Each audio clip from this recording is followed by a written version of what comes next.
Hello, everybody. It is I, as always, Ryan, host of DM Told Me To and creator of the Auromon project. So first things first, if this goes up today and the day I'm recording this, and hopefully it does, happy Father's Day for all of you dads out there, and or if you have a important father figure in your life that is close to you and that you love a lot, like a father would, then be sure to wish them happy Father's Day, give them a call, talk with them, let them know that you do appreciate everything that they've done for you, because people give up a lot of stuff in life, and life is too short, especially if you're giving up time to do other things. So with that being said, again, like I said, have a great Father's Day for all of you guys out there. Okay, starting up the project here, diving into it. So episode 10. A lot of updates have happened in the past week, and even though it doesn't feel like I did a lot in the book, literally anytime I get outside of my job when I'm not working 12 hours a day at the job is doing this. So hopefully you guys appreciate it up till here and so forth, and I'm going to continue doing this, and hopefully it goes good. So I always like to jump to the log so I can show kind of, hey, what we're going to talk about in this week's segment here, right? So 6/20/22/21, got a new paragraph on maximum spell card usage I'll go into. I added a From the Wild Auromon section. Oh yeah, from the Wild Auromon CR change. So I've gone through, and after analyzing, like I said, this book's gonna go through changes, right? Going through and looking at the tiers of creatures, I do feel that creatures at CR4 are a lot stronger power level than 3 and onwards. So originally, right, I had it be players in the first tier of the game, players playing at levels 1 through 4 of their characters, had access to originally creatures from CR0 up to CR4. And I do think CR4 is where you start to get things like Banshee, and you start to get things that really just are very strong compared to things lower than them in their tiers. And we'll probably go into those in the next episode, hopefully. Because I have creatures from CR3 to talk about, and I started doing CR4, and I was like, I think this is a good cutoff point, and have CR4 be unlocked once players reach player level 5. Because then I think it's fair. But DMs, I mean, can throw these at their creatures, can throw these at their players to make them be stronger. And I feel like it's a good pinnacle point, right? Because you could have players that are like level 3 exploring around with creatures, and you could throw at them a CR4 creature, especially if it's like a 4v1 fight, depending on which rarity the creature falls into. But that'll determine, right, to not let players get super strong things super early. And I think CR4 is maybe that good cutoff. I'm getting that in a second. I added a paragraph on what happens when a battle, like ending a battle, and then a new ruling on Auromon after battle effects. And let me change the new ruling to new paragraph, or just after battle effects paragraph, because I added a because I know we talked about this last week, and thank you for all those that responded back. I really do appreciate that. That is very helpful. Like I said, I value feedback. When I play this game, stuff's going to get adjusted. So I figured I'll add a paragraph talking about what is going on in the book here. And I want to add one more thing that I was just working on in Auromon log. Yeah, I'll add that there, and we'll go into that at the very end there. So I'll start at the top, going through. So I did an after battle effects paragraph, and more stuff will be added to the battle section, I'm sure, as things go on. I have a mechanic I've been working on behind the scenes. Well, not behind the scenes. You guys have been, if you guys came to whenever if you're in the Discord or a little bit on Instagram, you'll see I'll announce when I go live on Twitch so that people can come by, talk. And there's a new mechanic called Oromorph I want to kind of get into. But I want to wait till I finalize more details of that before I add that in the section of the book. It might be the next week, might be a couple weeks after. We'll see. I added a new custom Auromon called Star Crossed Lovers. That'll be cool to see when that gets released. If you're on the Discord, you saw some pictures of them. And they are working on getting their line art done and finalized, so that should be awesome. I've gotten a lot more art for other creatures too, so we'll go into a little bit of new creature art that's in the book now. And to wrap it all up after all of that, we'll get CR3 and then the Auromon log I'll show at the very end here. So that's a quick little thing I'll show at the end, and that should be good. Okay, scroll up to the top and we'll get into this here. Okay. So first things first is the set deck size and spell card maximum. I can't remember if I talked about this last week. I don't have it in my notes that I did, so I think that was one of the first things I changed after recording the last episode. So I just wanted to explain what the set deck size and spell card maximum means, right? Because I realized I went through all this and I never really kind of said what that was. So very first page of the book page 2, right? Creating an Auromance, right here on the first page. So I was explaining what set deck size and spell card maximum is here. So for example, right, if your first level, your set deck size is 10, your spell card maximum is 2. So what does that mean, right? So this is the set amount of cards you have in your deck. For instance, level 5 Aromancers must have a deck size of 12 cards total, with 3 cards in it being spell cards. You can only cast your spell card maximum outside of battle until you need a long rest to regain those 3 spell card usages outside of battle again. So I was trying to think of a way to word that. Hopefully that's not too confusing. Let's see. You can only cast your spell card maximum outside of battle until you need a long rest to regain those 3 spell card usages outside of battle again. I'll say after 2. This does not affect the cards in your deck, but simply states how many spells you can use outside of battle until needing a long rest. Until needing a long rest. Did that still fit all there? Okay, perfect. It did. Cool. Basically, what that is right. Players in D&D can use spells inside and outside of battle, right? So I just wanted to basically state your spell card maximum. So, for example, level 5, because I know in the description I use level 5. So this amount of cards you must have in your deck. For instance, level 5 Aromancers must have a deck size of 12. 12 cards total, with 3 cards in it being spell cards. You can only cast your spell card maximum outside of battle until you need a long rest to regain those 3 spell card usages outside of battle again. This does not affect the cards in your deck, but simply states how many spells you can use outside of battle until needing a long rest. All right. So in your deck, you can have 2 spell cards that you can always use for combats and things. That's not hurt at all. The amount of times you can use them outside of combat is that spell card maximum, right? But in order to cast a spell outside of combat, it needs to be in your deck. I'll say that as well at the last part here. In order to cast a spell outside of combat, it must be a card in your deck. I think that's a good wrapping up part sentence there. Yeah, in order to cast a spell outside of combat, it must be a card in your deck. That way, just to clarify what it is, what that means, right? Because then people at least know, okay, for me to cast a spell, it's gotta be in my deck. Okay. So.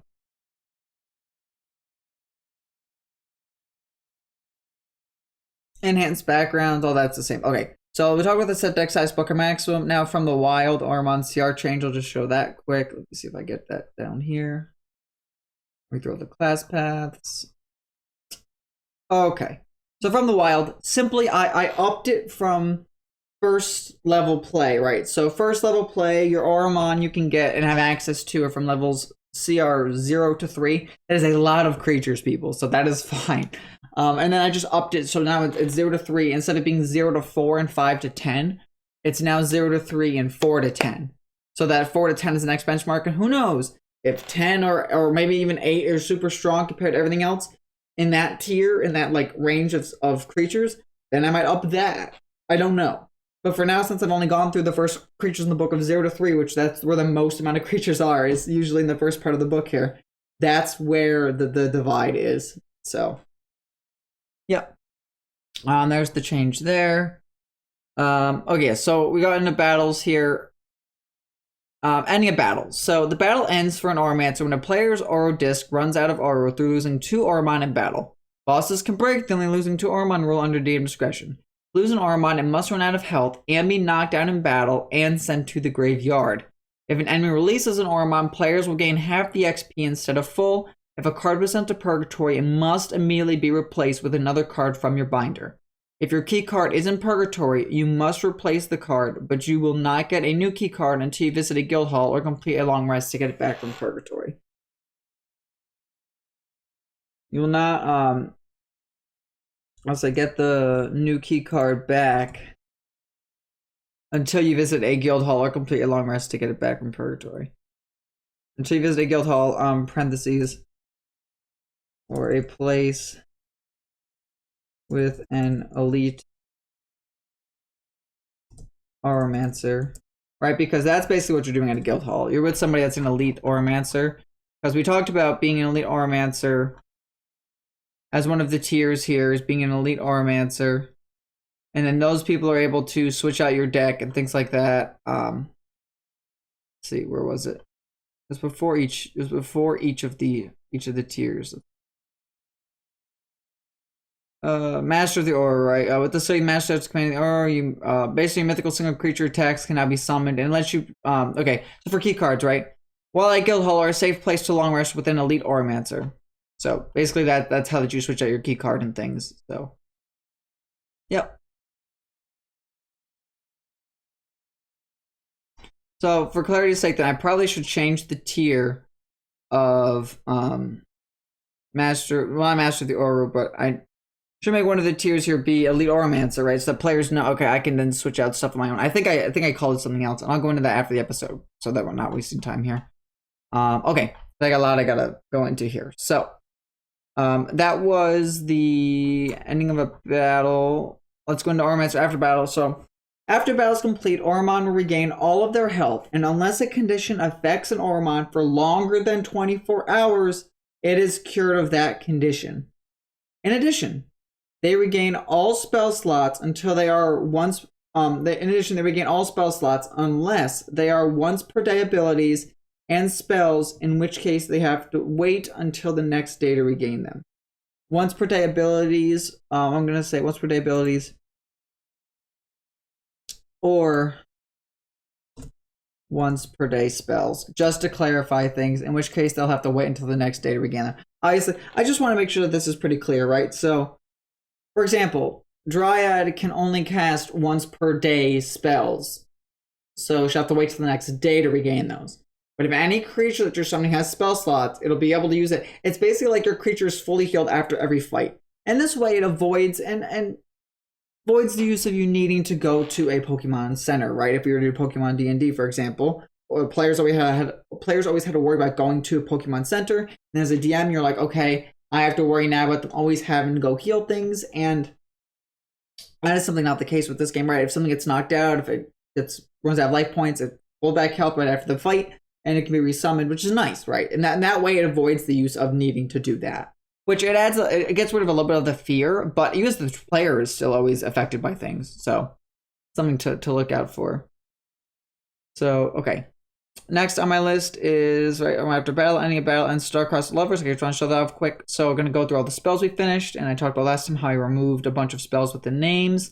Okay, so Auromon card rarities. First tier, player levels 1 through 4, and CR 0 through 3. I'm going to fix that right now. As I go through, I find more stuff I have to fix, which is fine. Just showing that off there. Okay, so I'm a homebrew creatures, right? CR0 is Epic Shark Egg, CR1/8 is Dragon Egg, and CR1/4 had a good rarity, had a good variety of creatures, so I figured I won't add any homebrew to that unless I really need. Same thing for Half. Half looked pretty good. I figured I'd add a legendary into the CR1 called the Star Crossed Lovers. If you're on the Discord, you've seen the image there. I could show the rough sketch of it for now because it hasn't been like I said, hasn't been fully colored, hasn't been fully shown, but I'll show off the art that I have of it right now. So that'll hopefully be pretty good once that finishes there. That's gonna have 2 evolutions, and that's a fun thing where I originally had it be the evolution of the commoner, and then I was like, no, I just like this so much, I'm just gonna have it be its own entity, its own creature here. So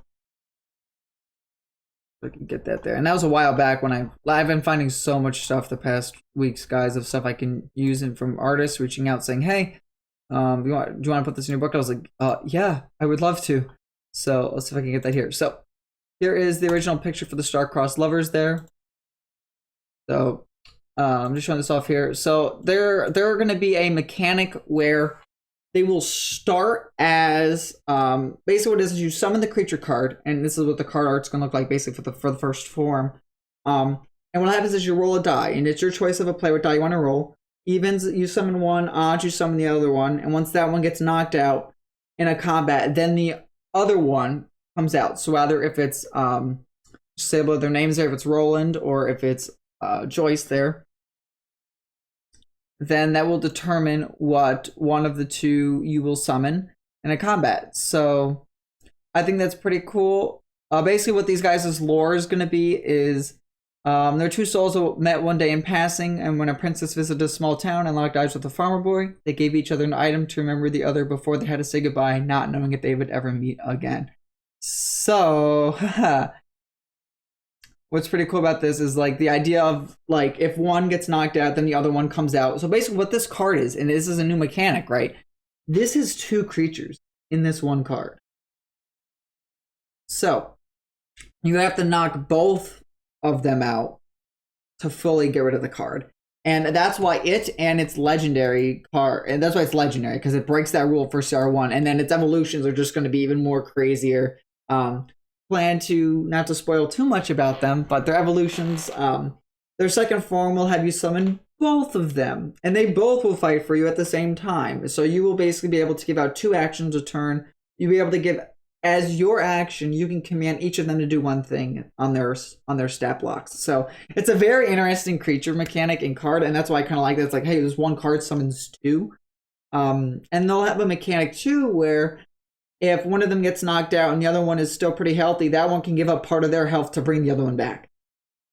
So it's going to be a crazy mechanic. Like, basically what it is, you have to knock them both out in the same cycle of turn. And it's a great enemy for DMs to use against their players. Or if a player gets lucky enough to get a card from them, then they can have that fun experience. I'm needing them both to be knocked out in one turn cycle to have them be removed. If that mechanic gets way too strong, they might just have their mechanic tree worked, but I like the idea of having of a creature of that are like 2 lovers that are like in love with each other. And so basically what it is it's the inverse of like a Romeo and Juliet situation, right? In the Romeo and Juliet situation, they are ultimately characters that, right, are people where they have fallen in love and they end up taking their own life because they think the other one lost their life. But in this mechanic, it's going to be simply that if they get knocked down, they will be able to bring the other one back. So I think that's a unique twist on the mechanic there. Let me see if I can get the... Oh, I'm not able... Okay, I was just checking my list of things quick, just so I can confirm. Like, so my program Irish just finally got back to me on it. So, and it's been some time since, but it's all been good. I understand things get busy with people, and I've been busy myself. So, yeah, Jocelyn and Roland are definitely their names. So right now I'll show you this art. If you remember in the Discord or whatever, you'll see probably more of their art and their evolutions together. I think it's really cool. So I'm excited a lot for it, and I cannot wait to get them in color because it's gonna be so nice. So a little tidbit of that there. And I'm getting art of the basic creatures as well, and we'll get into that quickly here too. And then we'll go back up to CR3 just because I want to show off some of the art quick because we're talking about art. So okay. First, and again, I like to ask you guys for questions and opinions on things. So a question and opinions coming up here. I have the full almanac of every creature that's in this for CR0 and their evolutions that you can see here. Or if you're listening, which is totally cool. My question is, should I have it be broken as, here is the creatures for CR0, here is their stat blocks, and then here's the creatures for CR1/8, and here is their stat blocks? Or do I make it be, here is the list of all of the creatures in the game, and then here is all of their pictures in the game? Is that better? Or is it better that, okay, 0, here's the stats to go with 0. 1/8, here's the stats to go with 1/8. I kind of like that idea, but I like the feedback from players on what they think, or listeners too, on what you guys think. So anyway, I got some updated art from Thornmonger here. So I've recently went into an artist called Carl. Hopefully I'm pronouncing right. I don't know if I'm pronouncing Carl. He's this really cool dude I've been talking to from Ukraine who has reached out to draw for the project, and I'm super excited. So I now have my own picture of Thornmonger I can use. So what I'm going to try to do is I want to avoid using any Wizards of the Coast images if at all, right? Because if I want to market this as my own thing, I ultimately need to make sure that it is something where I own it, it is my stuff, and I'm simply using the idea of D&D as a shell around it, which is, I think, fine by the open game license of Wizards of the Coast terms. So, for example, this was our old picture of Thornmonger here. You can see him there. And so I was excited because this is like, oh, I'm like, this is perfect. This is exactly what I wanted. Well, after reading the open game license and thinking of stuff, I don't want to use Dungeons & Dragons art if I can help it, right? Because ultimately, if I plan to make cards for you guys to be able to buy someday, if you like to buy the cards, and the book, like I said, should hopefully still be pay what you want by the time it releases. And then if you guys like it enough, you go back, donate, whatever, because obviously this is not cheap to do. But that way, for me to be able to sell actual playing cards of these creatures and just using the stats of D&D, that is still fine. I'm pretty sure we don't begin license because people sell their own creatures all the time in pamphlets and books on D&D Beyond and other online social forums using the ideas and mechanics behind Dungeons and Dragons. So I've removed creatures that Dungeons & Dragons have a copyright license to, Beholder, Mind Flayer, to name two frequent, popular, I should say, names of things. So simply, if I'm going to make a creature, I will have its art here. I have to get art of now all the basic creatures, art of their evolutions, and then art of all the spells, because I want the spells to be cards too for people to use.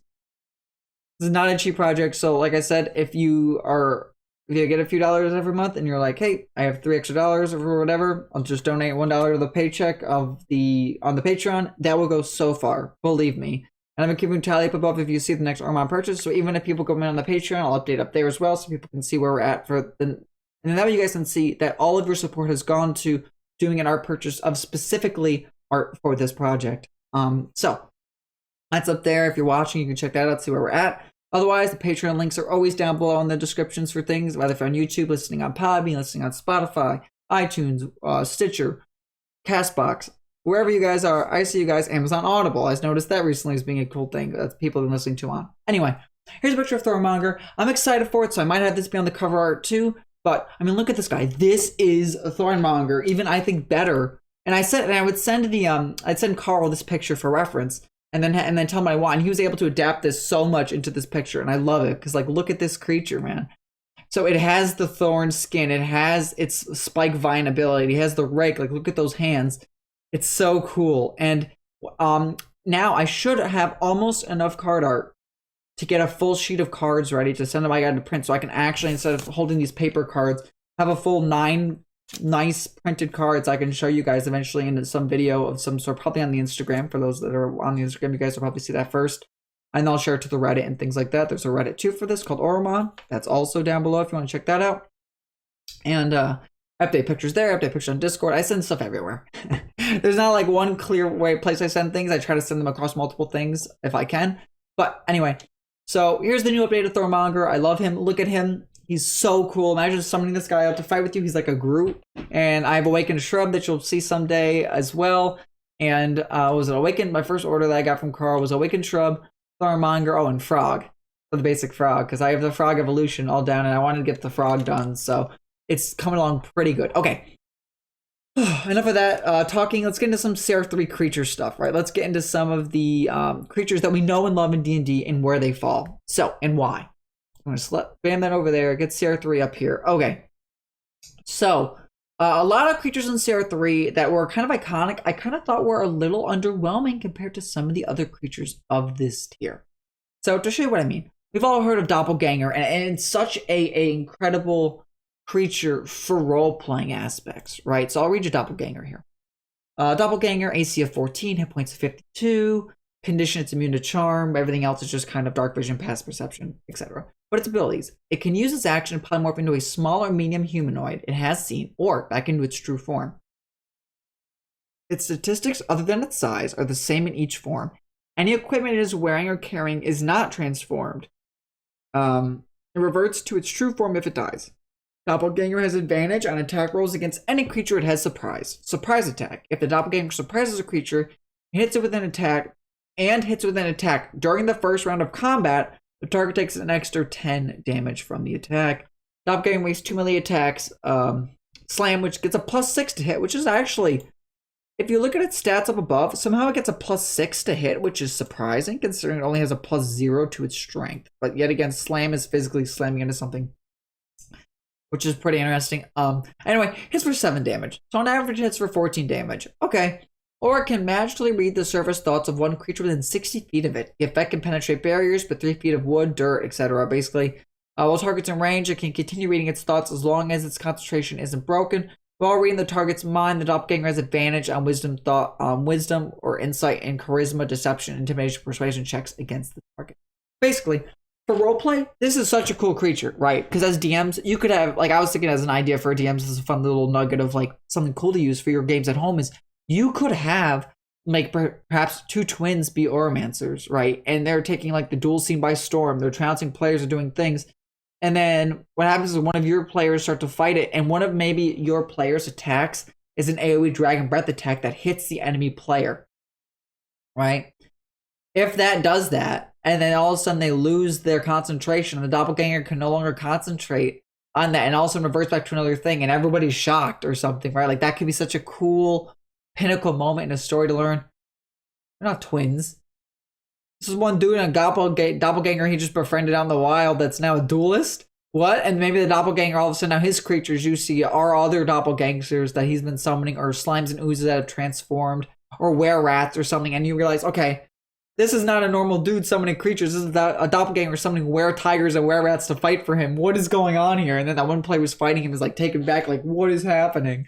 It could be a really cool like twist on a character, right? So I'm also trying to think about characters and how that they can interact with the world around them to make it a better playing experience for the players, such as, for example, creatures with AoE sound effects, and then having a deaf character and maybe lost his hearing when he was younger, and so he's not affected by his own harpy or banshee and other things like that use sound-based attacks that deal a lot of damage, or just knock creatures to 0 hit points. Won't affect them because he can't hear at baseline. Fun and interactive characters to make the world feel more alive, and using creatures to fight with that match those themes. Oh, I think it's so cool. Anyway, so for example, right, Doppelganger is just a common at this level because really, it deals 14 damage. That's it.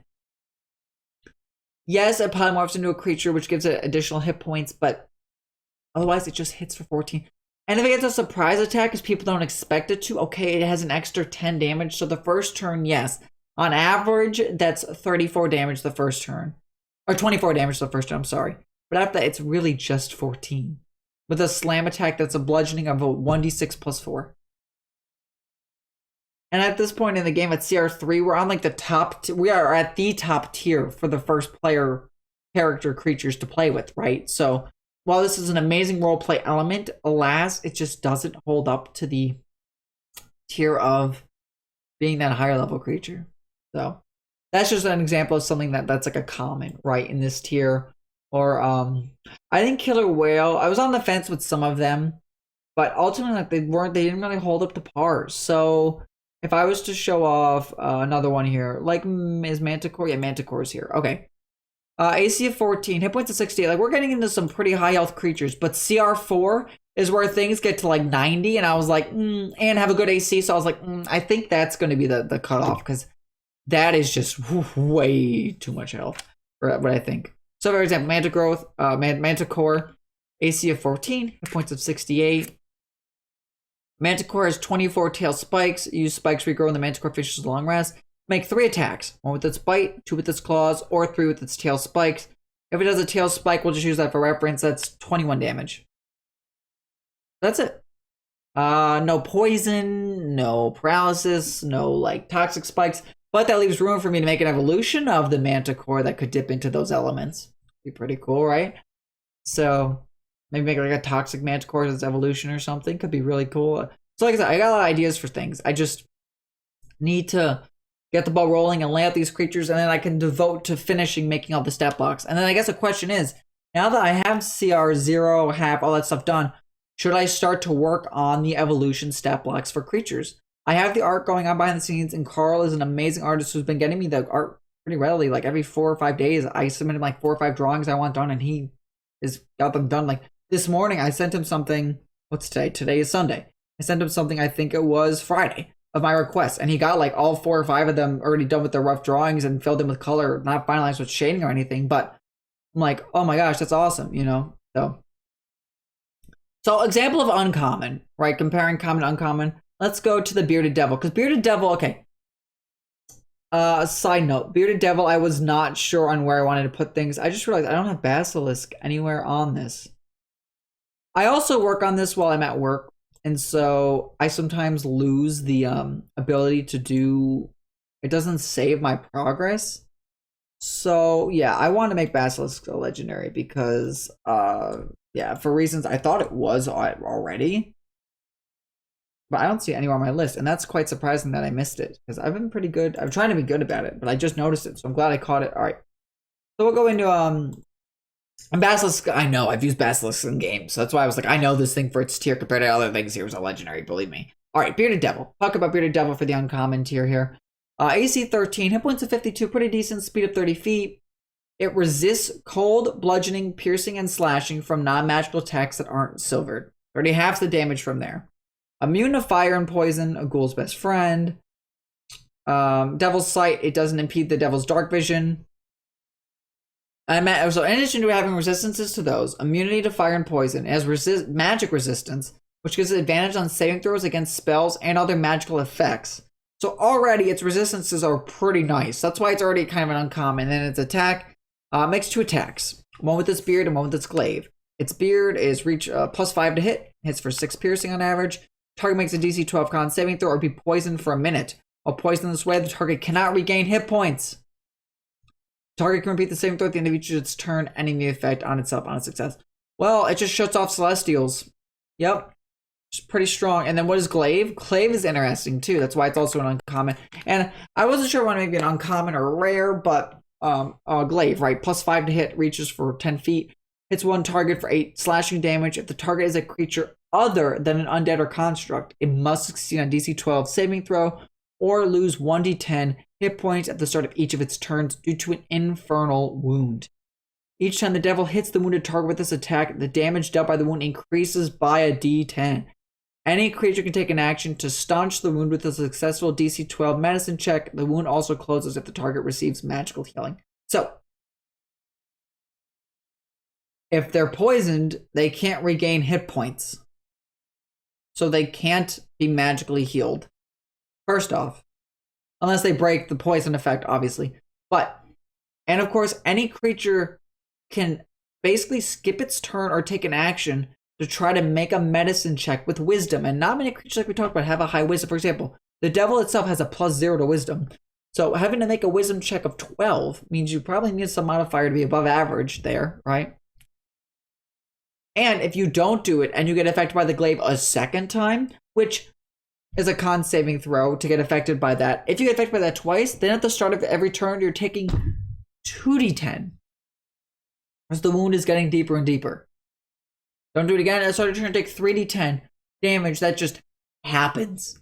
It's not like you have to make a save. You have to spend your action to make a save to stop the effect, right? Whereas if it's poison, it says the target can repeat the saving throw at the end of each of its turns. No. For glaive, you have to basically use your turn to make a medicine check or have somebody else use their turn to make a medicine check on you to try to close the wound.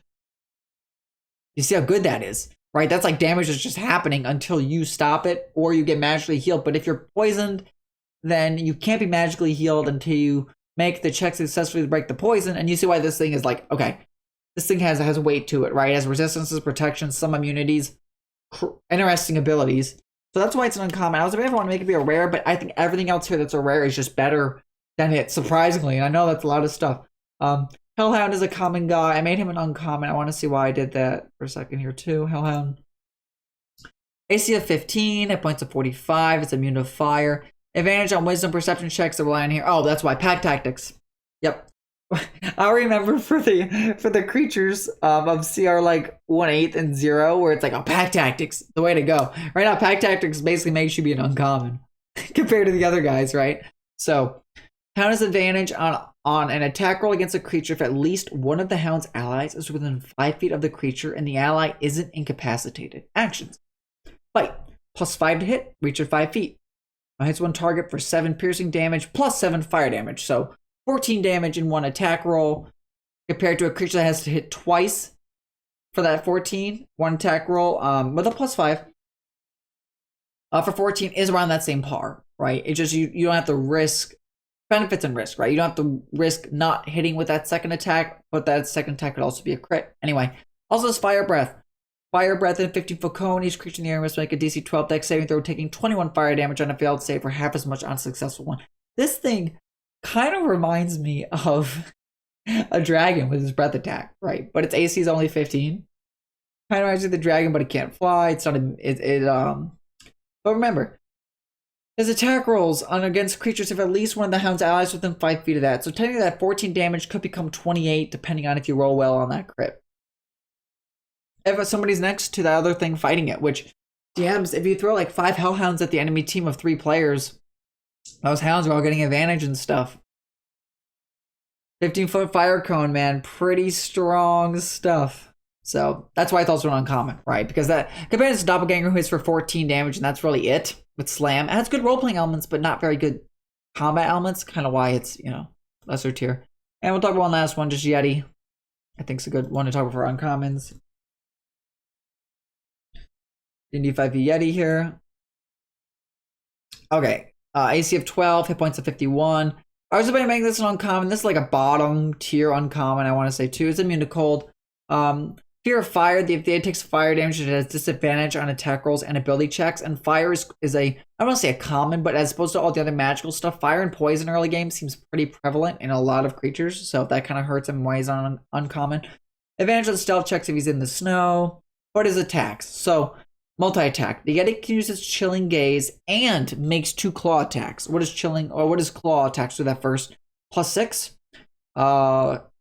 7 slashing plus 1d6 cold, basically. Okay, around 10 damage. 2 claw attacks. That's about 20 damage of just that. Okay, and it can do a chilling gaze in a turn. Chilling gaze targets one creature can see within 30 feet of it.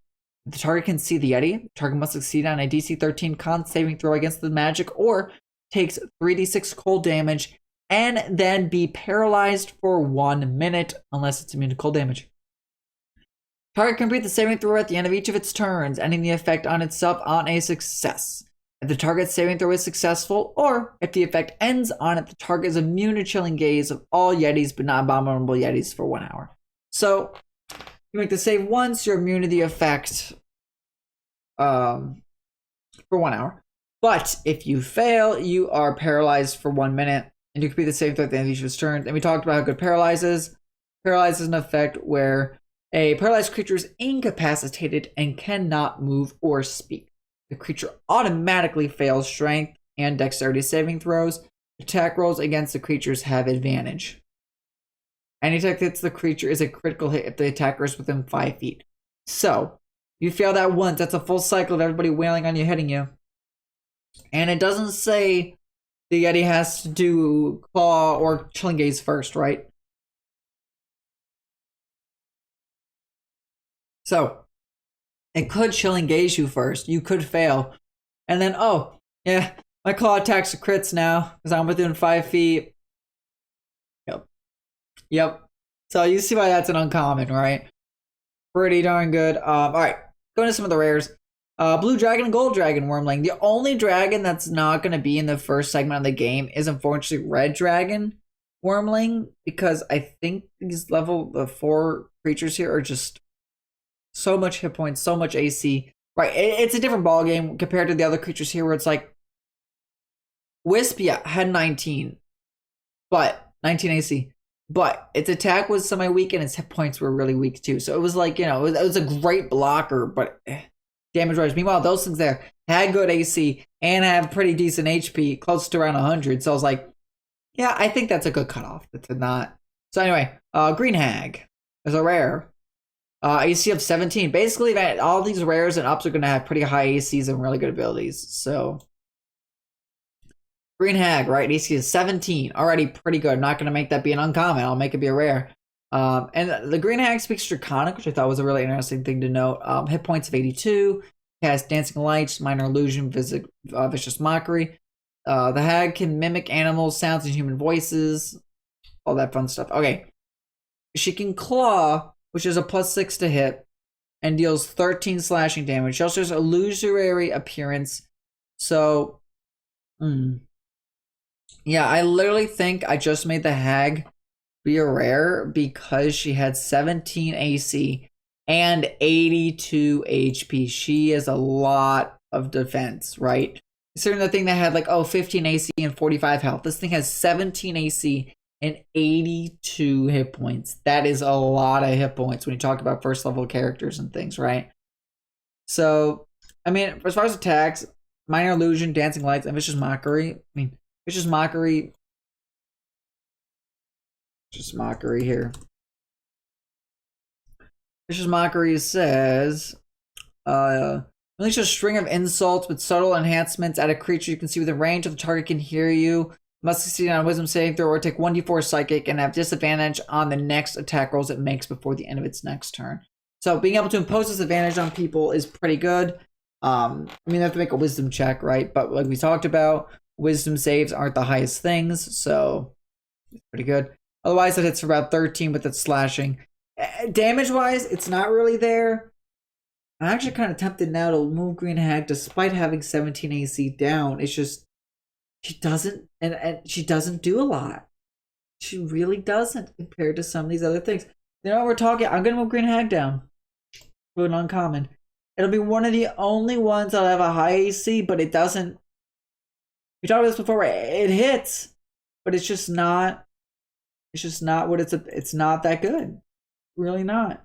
And I gotta look at this way too, right? I did move some of the dragons down to a rare. I think, yeah, black, green, and stuff. But I don't think any dragon was an uncommon.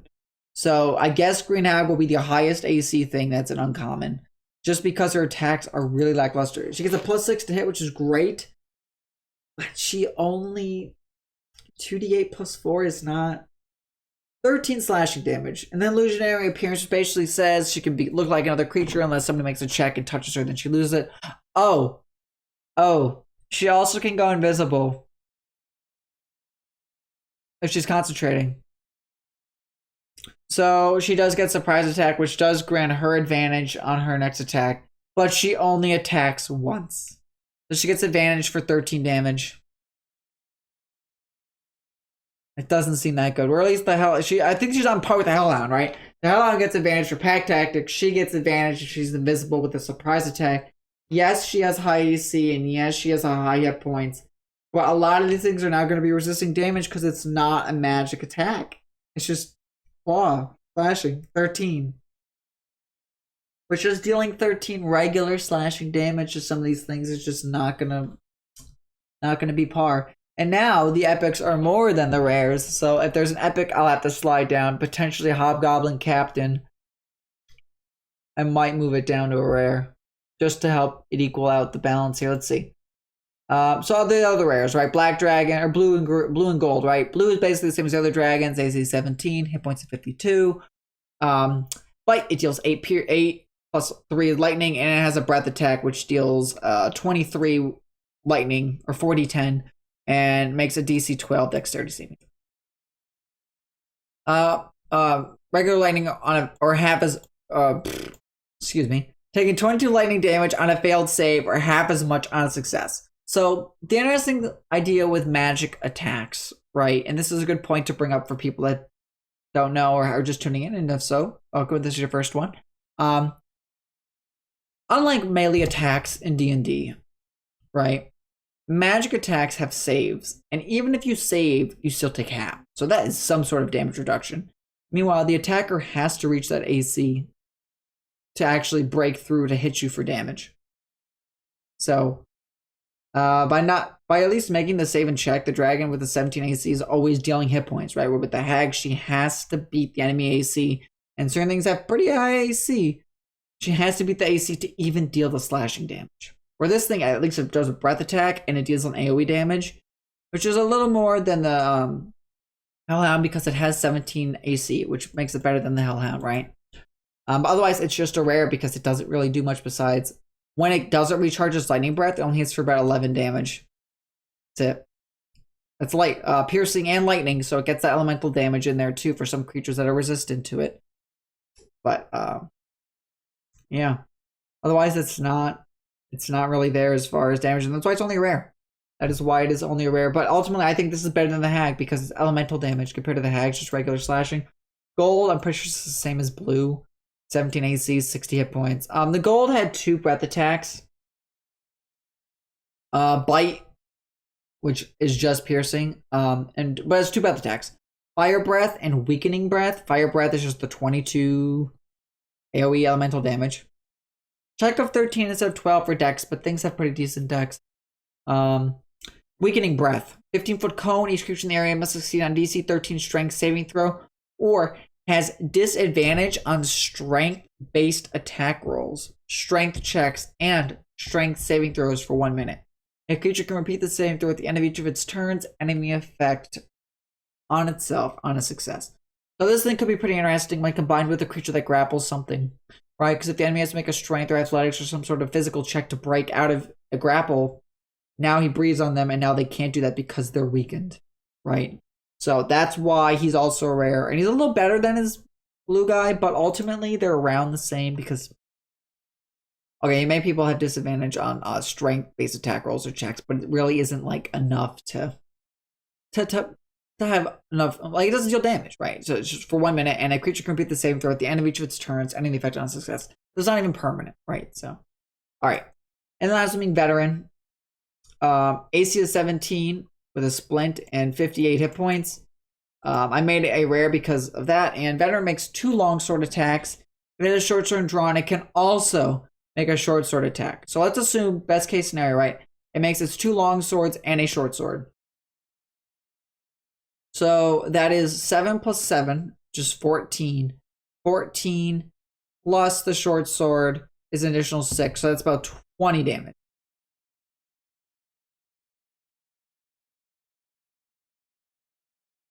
You know what? I know I'm moving stuff around. I think I'm gonna move Bearded Devil to rare because of its continuous wounding effects. And I'm gonna shift some stuff around here. The Bearded Devil's now become a rare there. And I may move Veteran down now too, because it just has an AC of 17. It's like the Hag, but the Hag at least turns invisible. It gets advantage. This thing doesn't. Like I said, I make stuff that's gonna get shifted, stuff's gonna get talked around. So the fact that I'm able to talk about this and go over this with you guys is great because I'm able to go through and feel like, okay, what should I move? What needs to happen here? So yeah. Move the Veteran down to the uncommon. Yeah. I want to take a look at now Bugbear Chief because I'm kind of like, should he move up? Quaggoth Thought-Knot is basically just like the other Quaggoth we talked about last week, except that it just has a few spells, but it's not like enough to make a big impact. It's simply just like damage. Not even damage, just like utility spells like Dancing Lights, things like that. The Yeti now, kind of paralyzing things that kind of move up to the rare slot because it has that paralyze effect, and then it can claw. Yeah, you know what, Yeti, fine. Come on up here. Come up to the rare slot, Yeti. We're just going to shift a whole bunch of things around. The Yeti on up here. Okay.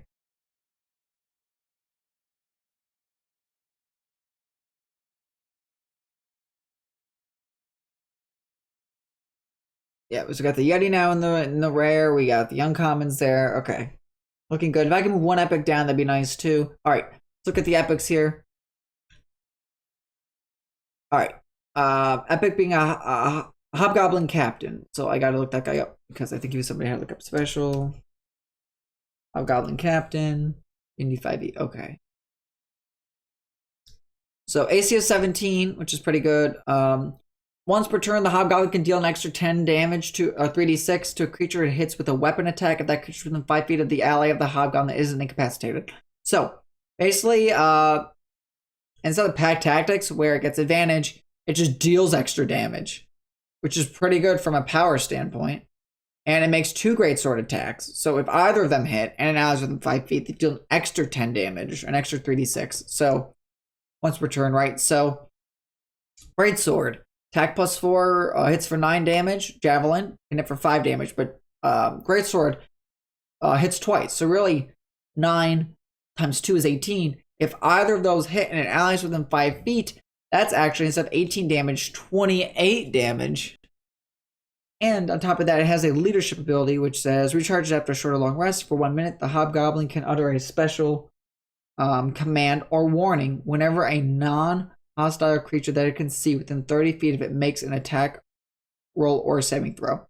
So whenever a non-hostile creature, so a friend, it can see within 30 feet of it makes an attack roll or saving throw, the creature can add a d4 to its roll, provided it can hear and understand the Hobgoblin.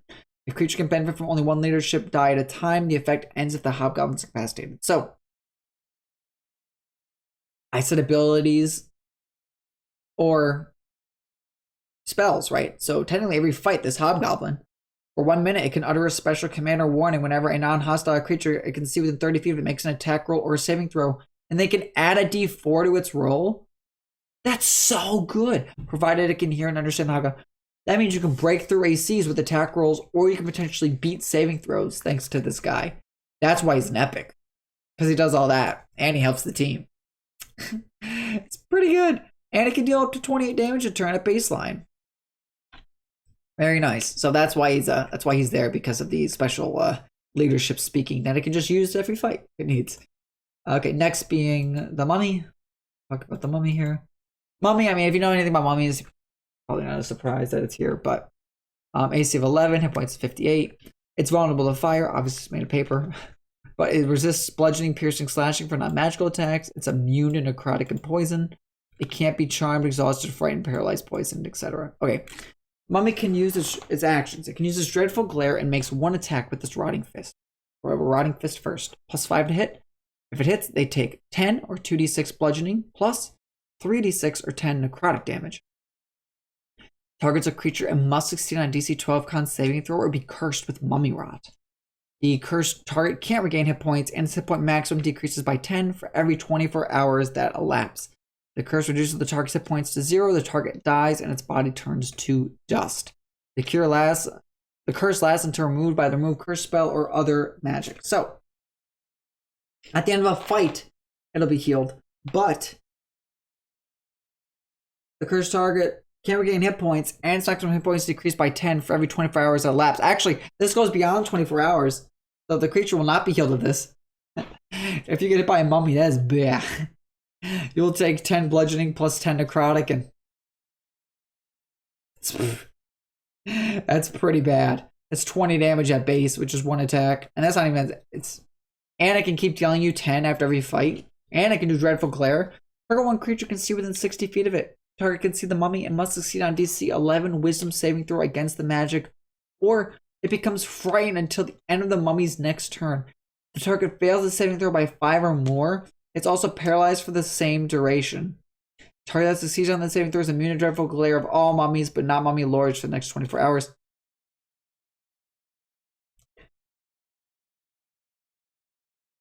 Something to note.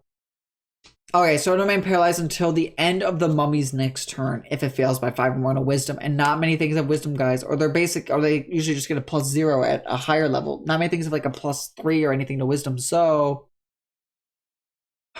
if something fails that DC 11 check, gets like a 6 or lower, that thing is now paralyzed, and gets things that hit it are an automatic crit. It's really bad, considering the mummy can then hit you for, instead of 10 damage, you can hit for about 40 damage. You see why that's so strong, and that's an epic, right? You see why this guy is an epic. You see. I was debating on moving it up there with Knight and Spectator, but it only has an AC of 11. Right, so that's its downside. And it's vulnerable to fire, and there are some fire creatures. So if an enemy, if you know you're going to the Egyptian desert, pack fire creatures in your deck, like, make sure that those mummies don't get many hits on you. Because if they get a ton of hits on you and you get paralyzed, that's it. Your team could go down pretty easy. So, something to note too in the mummy's notes. It gets a +2 to its wisdom saving throws. So it's probably the first creature I've seen that has an interesting saving throw buff like that, which was just specifically wisdom. Right, so it's pretty interesting if a mummy tries to look at another mummy.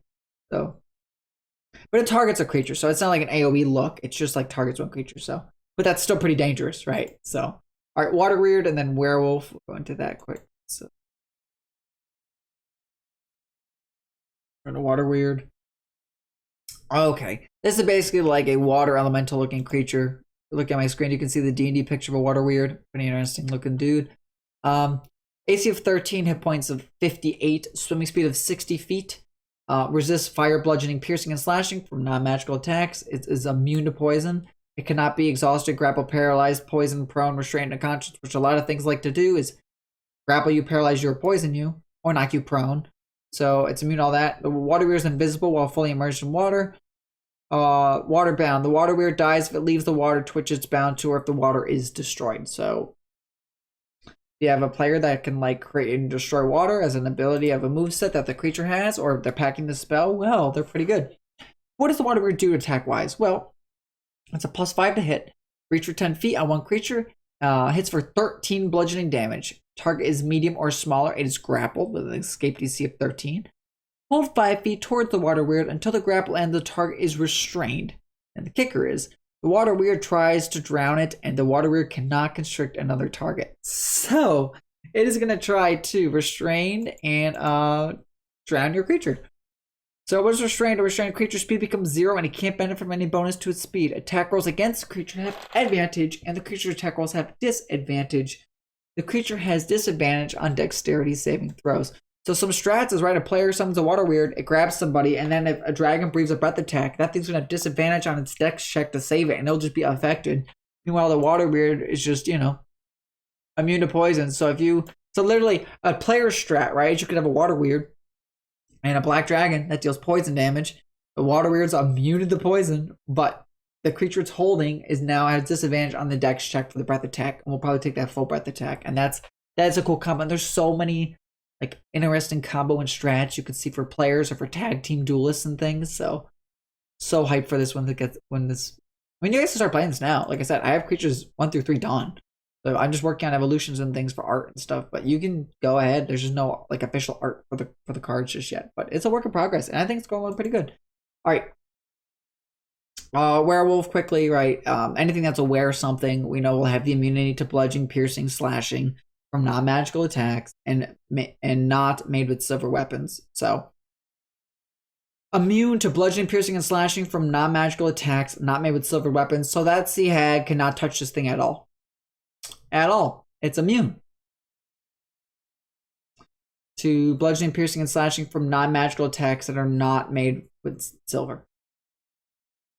What else does it do? AC of 11 in human or 12 if it's in wolf or hybrid. For discussion purposes, I like to refer to wolf or hybrid form because it can do the most. So you're probably summoning a hybrid form for 12 AC. It's not very high at this level at all, but 58 HP. But being immune to most of the attacks from a lot of the creatures warrants it to be an epic. I think it's the only epic were creature. I think everything else I made a legendary. Yeah, were rat, were tiger, and things. Yeah. What can it do? It makes 2 attacks. One with its bite, one with its claws. Okay, so we'll look at bite. Bite +4 to hit. Hits for 6 piercing. Targets a humanoid, must be in DC 12 or be cursed with werewolf lycanthropy. So that's bite. If it's claw, it hits for 7 slashing. So it's really 13 damage.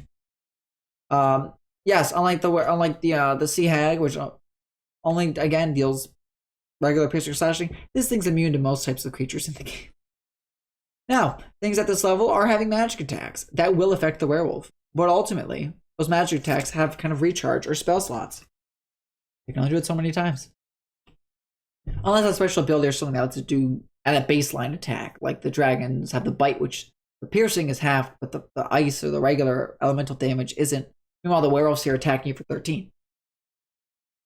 It's really interesting to see if 2 werewolves fought, there would be no winner because they're immune to each other's own attacks until a player releases it and summons something else or fuses it with something or morphs it with something and combines it to make an Oraling evolution there. So anyway. Yeah, so that's epic. That's the epic tiers. Let's get into the legendaries. What are the legendaries? The 3 got here. Should any of those epics move down? Water Weird was okay, I felt. I'm trying to remember now. Water Weird's AC. I think it was 17. Oh, its AC was only 13. Huh. Actually, I could move the Water Weird down to an epic, couldn't I? Yeah, resist fire, bludgeoning, piercing, slash for non-magical attacks, but things do. Okay, I mean, it tries to drown a creature, but really all it does is it grapples it, and it's limited to water. Yeah, you know what? Water Weird, you're gonna move down from epic down to rare, I think. And then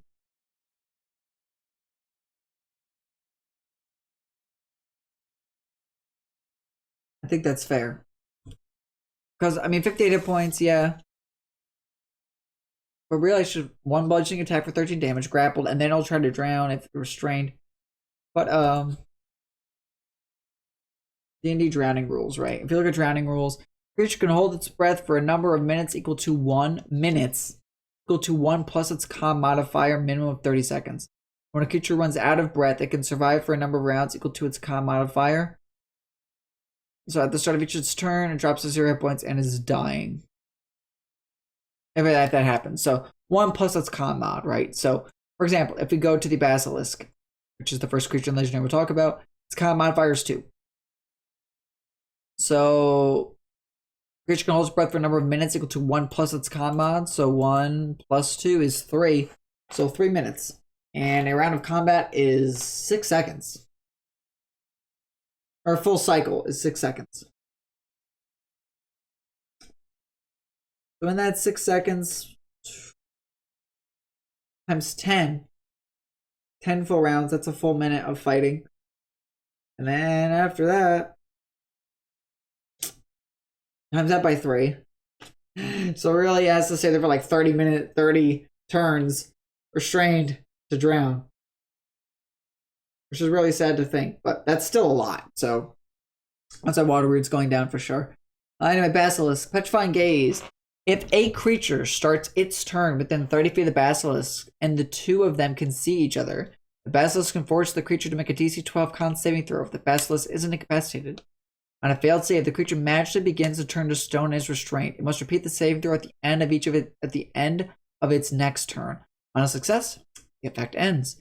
On a failure, the creature is petrified until freed by the Greater Restoration spell or other magic. A creature that isn't surprised can avert its eyes to avoid the saving throw at the start of its next turn, but if it does so, it can't see the Basilisk until the start of its next turn when it can avert its eyes again. If it looks at the Basilisk in the meantime, it must immediately make the save. If the Basilisk sees a reflection within 30 feet of it and brim light, it mistakes itself for a rival and targets itself with a gaze. Otherwise, it hits for 5 and hits for 10 piercing damage plus 7 poison. So 17 damage at baseline already. Already better than the dragons for damaging. And just by looking at him and him looking at you, con save. You do it again. So what is it?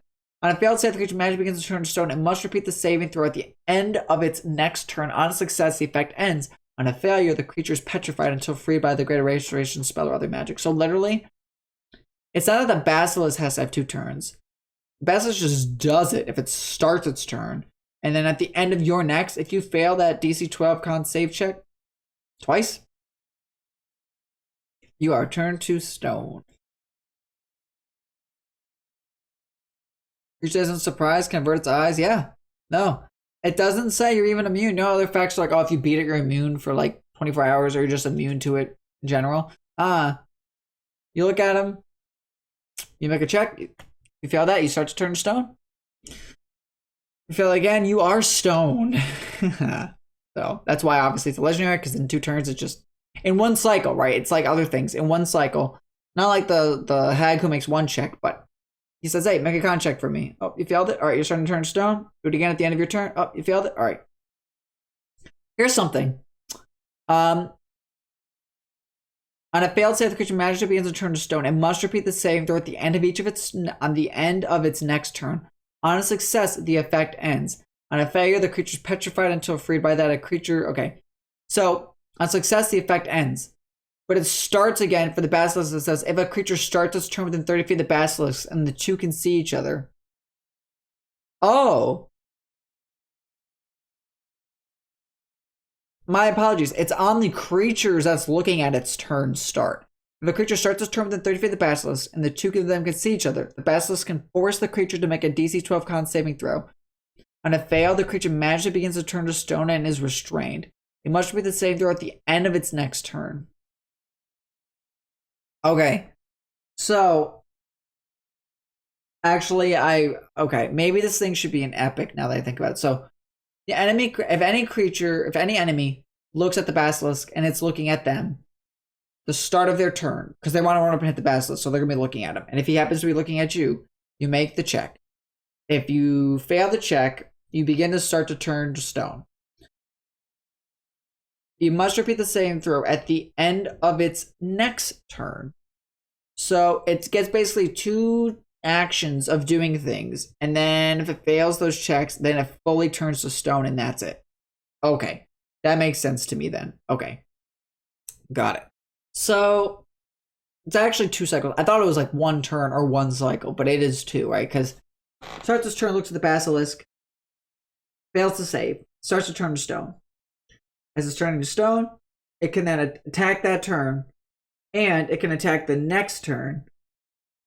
And then if it fails that save, then it's stone, which is an insta-kill, right? So, but I think since you have to make 2 checks, should it go down to epic level? No, this is like an insta-kill, though. I mean, obviously, if it sees this reflection, it's different, but...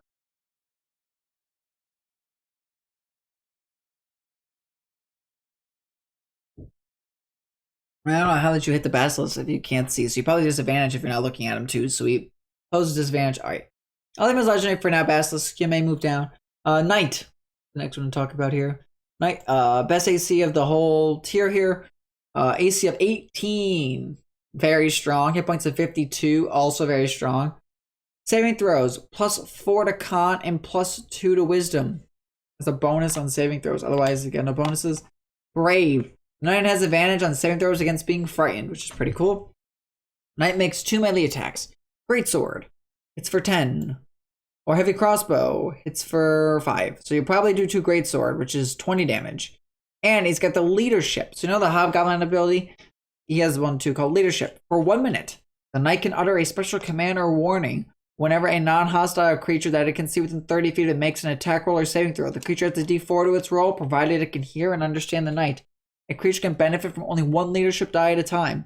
So, the knight has leadership where the hobgoblin captain had like its own utterance to give a d4 to an attack roll or saving throw. But ultimately the knight has an AC of 18, which I said makes it way better than the hobgoblin captain for that. So, and an AoE aura of giving people around you a +4, or a d4, I'm sorry, a d4 worth of bonus of something to an attack roll or a saving throw. Whenever a non-hostile creature can see within 30 feet, it makes an attack roll or saving throw. Yeah, anytime. Attack roll or saving throw. The creature can add d4. Yeah, so you don't even need to keep skipping your turn. You can just do that as an action, as leadership for 1 time, and everybody... And it has parry, which the knight adds 2 to its AC against 1 melee attack that would hit it. To do so, the knight must see the attacker be wielding a melee weapon. So yeah, AC is 20. Knight adds a 2 to its AC against 1 melee attack that would hit it. Obviously legendary status now, right? Having an AC of 20 for 1 melee attack, of course, but it's just too good not to pass up. Way too good not to pass up to be a legendary. And spectator, I'll show you guys a spectator. Spectator, a little offensive I can use. I think I can, because it doesn't say in its name beholder, even though it's like a type of beholder. Show you guys it here. Here's a picture of it. Looking pretty nasty, if I say so. All right. What does it do? A bunch of things. It's legendary. I'm saying that right now, but AC 14, hit points of 39. So a little lackluster. It floats for 30 feet. Dark vision, +6 on perception. Can't be prone. Language, deep speech, undercommon, telepathy. All right. Bite for 1d6 -1 piercing or 2, and only it's a +1 hit, but it has eye rays, and that's what makes it really strong. So the spectator shoots up to 2 of the following magical eye rays at 1 or 2 creatures it can see within 90 feet of it. It can use each ray only once on a turn, so you can't like do 2 rays, right? But you can use a confusion ray. Target must take a DC 13 wisdom save, or it can't take reactions until the end of its next turn. On its turn, the target can't move, and it uses its action to make a melee or range attack against a randomly determined creature within range. If the target can't attack, it does nothing on its turn. So if somebody has pack tactics, they're probably attacking with their buddy next to them. You could make them instead attack their buddy by chance through randomness. Okay, and that's just one of its eye rays. Second eye ray is a paralyzing ray. Target makes a DC 13 con saving throw or be paralyzed for 1 minute. The target completes the saving throw at the end of each of its turns, ending the effect on itself on success, but it basically gets to skip its turn if it spends its whole turn paralyzed. It can frighten things. The target makes a DC 13 wisdom saving throw or be frightened for 1 minute. The target can repeat the saving throw at the end of each of its turns with disadvantage if the spectator is visible to the target, ending the effect on a wisdom. So basically, can frighten something for a minute, repeat their saving throw at the end with disadvantage if the spectator is visible. So if you're looking at the guy and you're scared and you're trying to break free of it, you have disadvantage. And paralyzed, we obviously talked about, gives you advantage. Other people that are within 5 feet of you get crit hits on you, they get advantage. Frightened, look at frightened real quick. Look at frightened quick. Frightened says,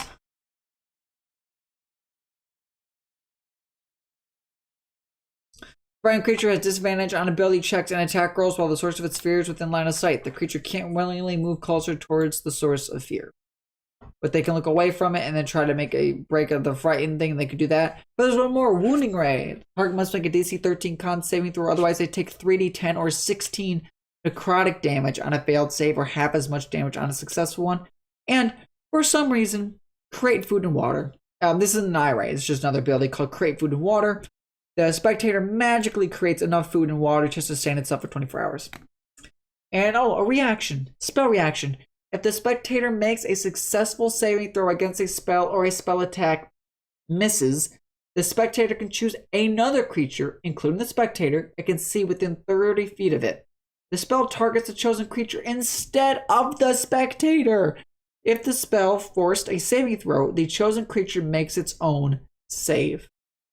If the spell was an attack, the attack roll is rerolled against the chosen creature, but it literally has a reaction called Spell Reflection, which redirects a spell attack to somebody else. Oh my god. That is just so much. That's just so much. AC 13 or AC 14 hit points of 39. Not the most best, but you gotta admit, this thing is just see. Alright, so that was CR3. I've obviously been moving around a lot of things, shifting some stuff, even as we talked about it, because ultimately this stuff will have a lot of shifting, and if you're like, Ryan, that's so OP, move that up. Oh, that's not as OP, move that down. I'm here for thoughts, I'm here for things. So now the question comes now, right? I have finished CR 0 through 3. Do I start assembling card packs for the next episode and things? That's another question. So we're gonna have 3 questions ultimately for you guys as listeners to respond to. You can choose to respond to any of them you want. I'll get back to the book here now that we're done talking about creatures, and I want to talk about the last thing that I want your opinion on that I haven't shown you yet, that I've done on the bottom. So after all the major book is done, right before the frequently asked questions, I was thinking of making a section, because when players download this on DM's Guild, you'll be able to get it as a PDF, right? So you'll be able to download and print whatever sections of it you want, or just read and use it. I want you guys' thoughts on this here, and I know I've said before, I want your thoughts on things. This is something I really, out of anything I've said before, I'd like serious opinions on, if possible. And that's after all the creatures, after all there are in the back of the book. I made a table, and I want your guys' thoughts on the table. Oh, more art quickly to show off. This is Seymour. I don't know if I showed Seymour the Shell Collector. He's going to be the evolution of Crab. I don't remember if I did or not. So there's Seymour. And I showed you Thornmonger. There's Angry Mob. Betsy of Darkness. I got Biomorph Baboon on its way. I saw the rough sketch this morning. It looks sick. A new version without Wizards of the Coast drawing, like I said. I have Astral Feline, the Angelic Cat, coming as well. So, pretty cool. Okay. Called the Auromon Log. Please, I'd like people's thoughts on this. How does this look? If you're listening, I will totally describe it. It's basically a page in the book, or going to be a bunch of pages, that has every creature name and a line for you guys as players to write the highest level card you own of that and the number of copies. That way, when you're building your deck, or DMs are buying cards for players and etc., and you're opening card packs and things, while you can use real life cards, and there will be a website at some point where you'll be able to buy cards off online to have at your own play groups and be actual playing cards and things, which should be sick. I wanted people's thoughts on how this looks. If this should be here in the book, if it shouldn't be. And it's a log for cards in your binder. So I have my Badger, and I have my Badger Rang, right? It starts with CR0, and I went through and I listed every creature in the game Just for CR0 to start before I gotta have myself. I want your guys' thoughts, and I'll just continue one off of that and just have pages of this table for you guys at home to write down the highest level card that you own of that and how many copies, right? Because if we go up to the fusion section here in the book, you need multiple copies of a card to fuse and level it up, right? We talked about how for fusions here, just review that real quick for people that are just hopping and listening. Where is it? There it is. I keep passing here. Auromon fusions. So I've got my one Badger card. I've unlocked, how many cards do I need to level up? Well, I have one, so that means I need one more card plus that, fuse them together, and now I have a level 2 Badger. How many Badgers do I need in addition to that? Is I need now 2 copies of that Badger. So I got my one Badger, I got my 2 other cards here to fuse with it. Bam. Now I have a level 3 Badger. But you're going to be doing this with so many cards that you're going to collect in this game. So why not have a section, and you can print these pages off, put them behind your character sheet, right? When you come to each play session, or even if you're just online, download this as a PDF, and you can just get these pages and you can write on and print them off at home and just write them as you collect the cards to show, okay, I have 6 copies of the Badger card, and that's at level 1, right? Because I've been busting over a bunch of card packs. I have 6 copies of the card, so that means I have 1 and 5 cards I can fuse with it. So what does that mean? Well, if I have my one card, and it's level 1, and I have 6 copies of it, basically lets you see, okay, if I was to go to a fusion area, got my 1 copy, I need 1 more copy to fuse with it. Okay, now I have a level 2, I need 2 more copies of that. Bam, now I have a level 3, I need to take my level 3, and I take my 3 other copies of the Badger here, and fuse them with my 1 level 3, and bam, now I have a level 4 Badger, which can now evolve into a Badgerang, right? Basically, it's evolution. That's all I'm saying, like, for cards to evolve. So, I could then go to my log book, my log sheet in the back of my character sheet, and just change the numbers, right? I can change my Badger to show I have 0 highest level cards in that. I have 0 copies of that, but I can put, I have a level 4 Badgerang and 0 copies of that guy because he's obviously an evolution. But yeah, actually, what I might do to simplify this, if players were to look at this, and this is where, again, give me your thoughts if you think this log in the back is a good idea for players to just keep track of what cards that they have, especially if they don't plan to buy the cards, because ultimately there could be just tens of thousands of index cards for this to be bought, and you could just play this with index cards. You just have to write down the name of the creature on like the blank side or on the line side, and then always just keep them the same orientation. So when you draw a card, you'll know the name of it, and you can just look in the book for its stats, or if you memorized it. What I might do is, since you can't collect copies of evolved creatures, I might just get rid of the number of copies. Because you can only fuse things that are less. So that way you can know, okay, what is an evolution of a creature when you look at the chart quick, right? Because otherwise it says it's alphabetized by the first level name. But ultimately, I put its evolution below it. But it's all in the same table. So I might just go to its second form and get rid of the number of copies line. Because you can only fuse it with its base line already. Like, you'll never be able to get an evolution of a creature. It just doesn't happen. You always get its base form. So it wouldn't make sense that you would have a bunch of copies of an evolution. Because you can only have 1 copy of a card in your deck. Unless it says otherwise, right? So that's where then, if you collect a bunch of stuff and you fuse your guy up to a high level, you can then sell the copies to get more packs and things like that. So let me know what you think of the log. And so recap, questions to be asked.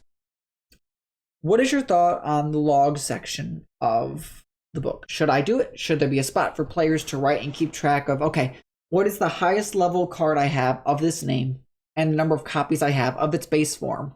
So that way you can keep track. Because as you play the game, you want to fight people and go through stories and stuff, you might forget, oh, what level was my Badger again? How many copies of it do I need to fuse? So I was thinking just making this log section for players to write on. And then you can print the sheet and use it in your play group to keep track of what you own and things. And you can see, again, what's out there just name-wise for creatures. Let me know what you think of that. Yeah, so question says, what do you think of the log book or the log section? Should the log section be an area? Next thing is for the almanac section, the organization of the creatures in the book. Should I do it where here is its CR, here's like the list of all the creatures at 0, here's the art, and then here's 1/8, here's its art, or do I do, okay, here's a list of 0, 1/8, half, 1, 2, 3, etc. Here's a list of all the creatures, and then here's all the art afterwards. I think I want to break it into its specific sections, so you can just say in the comments, write your opinions if you think, should it be specific sections, or should it be a full list for the almanac? Meaning, should I list every creature name first and then show all the art of all the creatures afterwards? Or do the list, show the art, do the list, show the art, things like that. So break it up into sections, or do them fully, like do all the pictures, or do all the words and then do all the pictures. And then the last thing that we talked about earlier is, now that I finished the CRs 0 through 3, should I get now the packs together and start doing pack layouts of what you can see in anticipated packs? Because that is a section of the book, right? Auromon card packs is a section I have not touched since I made the title. And I could start to show you guys tables of what it looks like for each card pack to hopefully have its own tables to roll on, so that you guys as players can practice rolling to see what cards you could draw from packs. And then really, I think that's it for people to get the game rolling, is just card packs, and me to make evolutions in art and cards and stats for everything as its evolutions.